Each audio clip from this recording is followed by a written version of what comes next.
This Headless Professor video deals with the question of proof in the area of religion. Religious proof is not the same kind of proof that we see in the area of science. Science uses empirical verification. Religion cannot use this. We cannot use a telescope, microscope, or DNA lab to answer some of the basic questions that religion must deal with. Religious proof is more of a vindication, a justification, than a scientific verification. And that's why I don't want to use the word proof or the more specific term verification in discussing the way that religion vindicates some of its statements. Let's emphasize the definition of religion.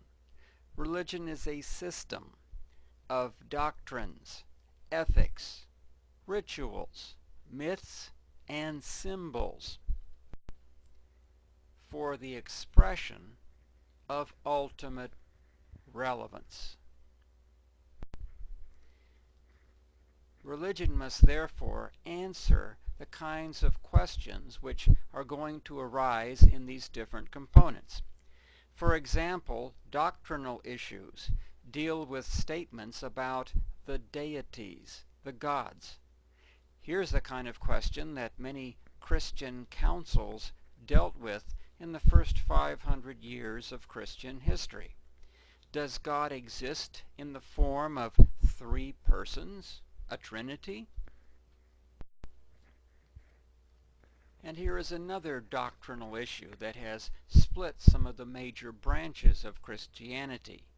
Do we go to purgatory before being admitted to heaven? There are also ethical issues in the area of religion. Is it ethical to eat pork? Muslims, Jews, and Hindus would say no, but most other religions would say that eating pork is okay. Then there are ritual questions, such as the right way to perform a certain ritual. Can we baptize infants by sprinkling? Well, the Catholics, Orthodox Christians, Methodists, Presbyterians, Episcopalians, and Lutherans would say yes, but Mormons and Baptists and most Pentecostals would say no. So how then do we decide these kinds of questions? There are several different ways. One is simply by tradition. We've always done it this way, therefore we should continue to do it this way. Another approach is by appeal to authority. Some religions, like the Latter-day Saints, have their own living prophet who is capable of receiving direct revelations from God. In the Catholic Church, the Pope has the authority to speak ex cathedra, infallibly, on matters of doctrine and ethics. Many Protestant denominations rely heavily upon Scripture, those writings which have been admitted to canon. One particular problem with relying upon Scripture is we have to decide what exactly will be regarded as Scripture, a question of canon, and of course that's going to depend upon authority and or tradition. Another problem with Scripture would be its interpretation. And again, this goes back to issues of authority or tradition. Who is going to tell us what a given scriptural passage means? Scripture really does not interpret itself.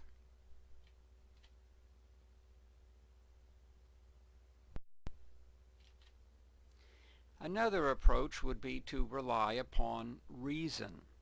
and perhaps some pre-established philosophical systems, such as those of Plato, which have influenced theologians including Augustine, or the philosophical system of Aristotle, which influenced the Catholic theologian Aquinas and Jewish theologians such as Maimonides, and Islamic theologians like Avicenna.